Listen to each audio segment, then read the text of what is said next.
কলেজের কয়েকজন ছাত্রছাত্রীদের একটি দল একটি নির্জন দ্বীপে গিয়ে একটি অদ্ভুত বেঙ্গনি নকশাওয়ালা ডিম খুঁজে পায়। তারা ভাবলো এটা হয়তো জীববিজ্ঞানের জগতে কোনো বড় আবিষ্কার হয়ে উঠবে, কিন্তু ঠিক সেই মুহূর্তেই সেই ডিমের ভেতরের প্রাণী আচমকা বেরিয়ে এলো এবং কয়েক মিনিটের মধ্যেই সেই প্রাণীটি ভয়ঙ্কর দানবে পরিবর্তন হলো।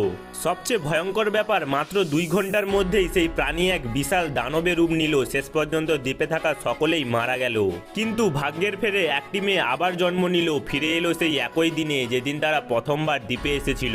বন্ধুদের হাসতে খেলতে দেখে তার আগের জীবনের সেই ভয়ানক রাক্ষসটির কথা মনে পড়ে গেল। সে আতঙ্কে ছুটে গিয়ে সবাইকে সতর্ক করে বলতে লাগলো, এখনই এই দ্বীপ ছেড়ে চলে যাও। কিন্তু তখনই এক ছেলে জানালো তাদের নৌকা পাথরে ধাক্কা লেগে ভেঙে গেছে এবং তারা আর এখান থেকে যেতে পারবে না।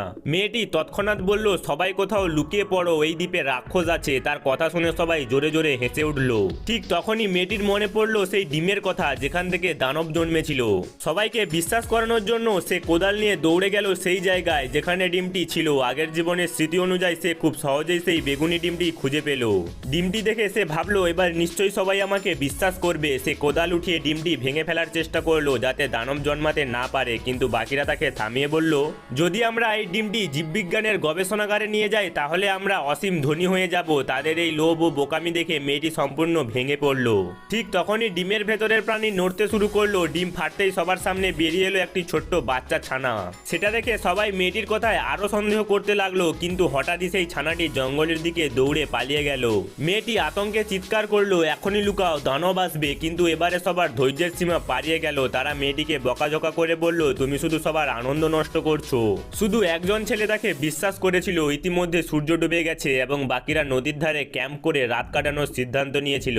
মেয়েটি বুঝতে পারলো এখন আর সে কাউকে থামাতে পারবে না, তাই সে সেই একমাত্র ছেলেটিকে নিয়ে কাছের একটি পুরনো ফেলে রাখা গুদাম ঘরে গিয়ে লুকালো। সৌভাগ্যবশত ছেলেটি সেখানে একটি পুরানো রেডিও ট্রান্সমিটার খুঁজে পেল এবং সেটির সাহায্যে উদ্ধার দলের সঙ্গে যোগাযোগ করলো। উত্তর এলো উদ্ধার দল 12 ঘন্টা পরে পৌঁছাবে। মেয়েটি আবার বাকিদের বোঝাতে গেল যে তারা যেন গুদাম ঘরে লুকিয়ে পড়ে, কিন্তু তারা আবারও তাকে উপহাস করলো। চাঁদ উঠেছে, মেয়েটি দ্রুত সেই ঘরে ফিরে গেল। ওদিকে নদীর ধারে বাকিরা হাসছিল, গান গাইছিল, নাচছিল, একটুও বুঝতে পারছিল না যে চারপাশে অদ্ভুত পরিবেশ তৈরি হচ্ছে।